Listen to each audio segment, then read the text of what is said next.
I just figured I'd get on here and vent, man. Let you guys know what I'm going through. I'm on state parole, and I got this apartment, and my landlord comes with me. Now, here's the thing, right? I was working, I was making good money, and I broke my ankle. So we went to court because I got terminated for it, right? And I got terminated because I'm on state parole. If I lose my job, loss of job means to go back to prison. Well, I'm not just gonna willingly go back. So I'm gonna fight you with whatever legal means I can. I'm not gonna go on a run. I'm not gonna go rob a bank or whatever people do. I'm not that person. To recap, I was under the age of 21, and I wasn't DUI, but they gave me a DUI because I was underage. So I got the max. I prank called a Walmart. I told them there was a bomb on a roof, whatever. You know what I mean? I was a kid. I wasn't even out of high school yet. I'm paying for it for the last 15 years. So, my landlord comes. He knows I have an invention with a patent that I got to pay $11,000 on. Right? So he knows I'm getting $20,000. I'm getting $20K. You subtract $11K, that's $9,000, right? And that's what he wants. He wrote it up, said, "Oh, you never paid rent since you've been here," and put all these late fees on there.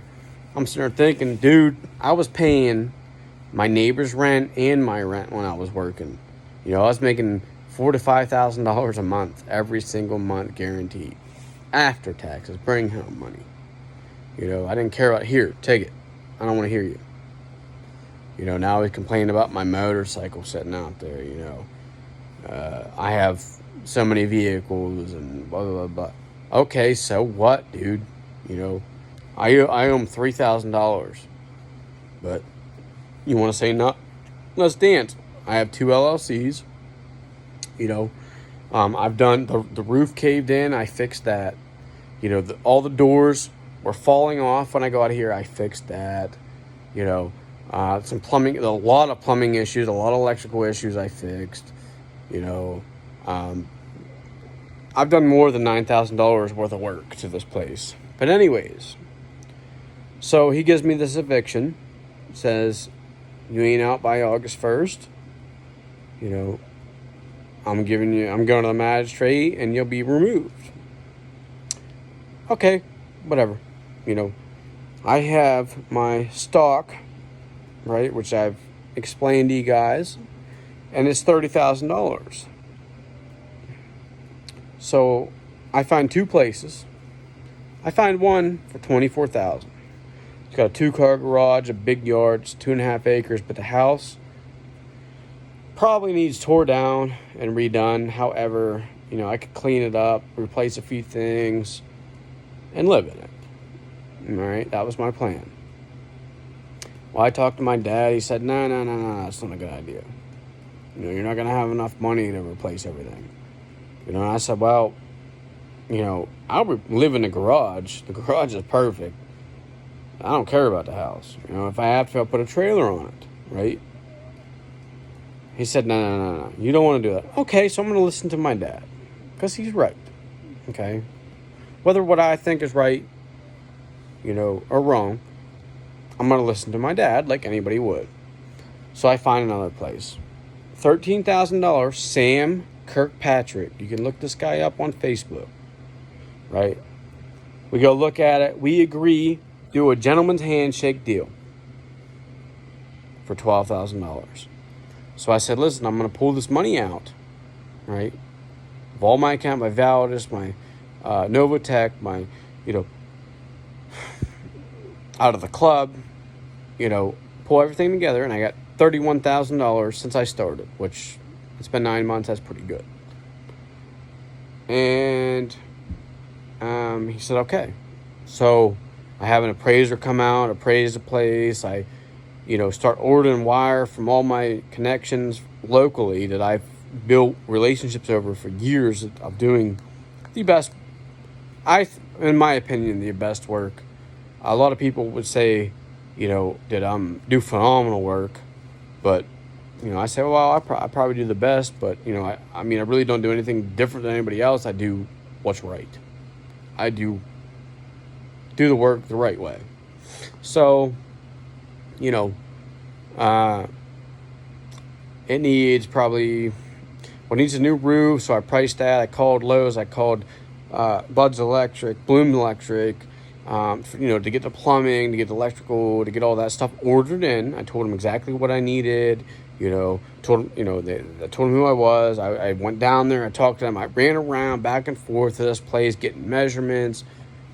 While I'm waiting for this check to come, which it should be here today or tomorrow.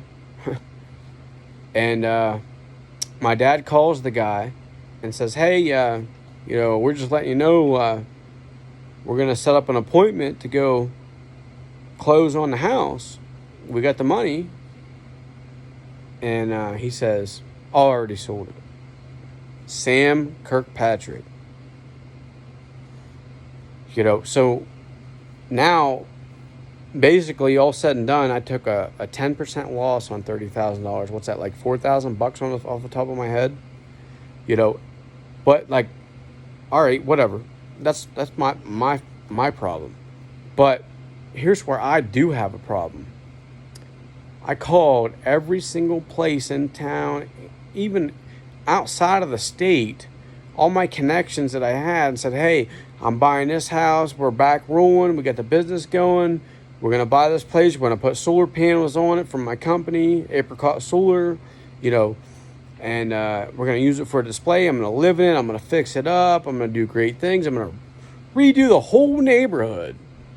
I'm going to use this house for collateral to get a loan to buy this house. And and I had banks involved with it. I had County National Bank, the credit Priority First Credit Union, and Capital One, which is, one of the biggest banks in the world, involved in this. And this Sam Kirkpatrick dude screwed me. So, if you guys are watching this, watch out for the Sam Kirkpatrick dude. He'll work a deal out with you and then back out.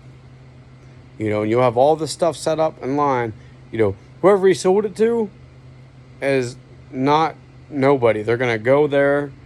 They're going to think they can live in it. And, they're going to be like, oh my God, I didn't know it needs all this work. I don't have the money to do it, blah, blah, blah, blah. And it's going to turn into a shithole. The roof's going to start leaking. The basement's already flooded. And I had worked that out. It's not that easy. You have to call the township, have a township come over, pump it out. You can't just hook up a pump and pump it into a drain. I mean, technically, you could do that, but it's not legal. Okay? And I had already done this. I've already worked all this stuff out. I had a new heater coming to put in. I had a new roof coming for the garage, new roof for the house, new water heater, new heater for the house, lines to run from natural gas up to the garage. That way I don't have to worry about the basement flooding and future preferences. I had insulation coming. You get 750 feet for $800. I had 4 bags coming, so 8, 16, 32. That's $3,200 in insulation coming. The drywall I had coming, was enough to finish it. I ordered 30 sheets because some of the rooms have been redone. It's 1,000 square foot roof each, roughly. I had a roll of what they call service wire, 4-wire, 100 amp. That's $860 a roll. I had 4 rolls of Rotec, 12 2-wire Rotex coming to rewire the house. All kinds of outlets, receptacles, boxes, junction boxes, a shower, a bathtub, all kinds of plumbing, PEX line, to completely redo this house nice. Metal roofing, all the hardware to do everything. I have the tools, I have the equipment to do it, I have the truck to do it, I have, the only thing I don't have is a pull-behind trailer, but I really don't need it, So, but like I said, Sam Kirkpatrick, is a straight scumbag, and I had to vent to you guys because this ain't right, man. You know, I'm about to go back to prison because I got a landlord that's a scumbag. You know, want to say I owe him $9,000 when no, I don't, dude. I paid you twice the amount, technically, right? Because I paid for my apartment and the neighbor's apartment. Neither one of them are livable, but we made do because we were planning on going in partnership, me and my neighbor, and purchasing this apartment building. It was a house that he turned into 4 apartment buildings, a little tiny apartment, but 2. And I was going to open up into a big house, you know. And me and this my neighbor were going to live in the house together, you know, and use it for collateral to go buy ourselves each a house, and then you know, rent this house out because that's all it is, you know. But he turned it into 4 tiny little apartments, and I don't have electricity or water in my apartment. She has some water in hers, and electricity works. You know, there's really nothing else. I mean, this is it. It's a room. You know, and that's Mel Lingle. He had electronics business, or he would do electronics repairs, and I don't know. He seems like a good guy, but he's a slumlord like you can't believe. So, you know. And I even tried to tell him, I said, listen, I'll work something out with my attorney to get you paid, but I'm not going to give you $9,000. I don't owe you $9,000. You know, I owe you $3,000. I mean, no. And, well, how, you know, how about the repairs I did? You know, you said you was going to take off the rent, right? Which you never did. You know, I got about $10,000 in repairs that he had me do out of my pocket, you know, that I had to pay for. Granted, he did give me the stuff for the ceiling. He gave me 9 sheets of some insulation, some styrofoam insulation that wasn't even paneling to put in the drop ceiling. It was not even correct, but whatever, I did it anyways. Because the roof fell in. You know, but I mean, I'm out a $3,000 Apple MacBook Air, you know, with the M1 chip. I'm out all kinds of stuff, you know. I have to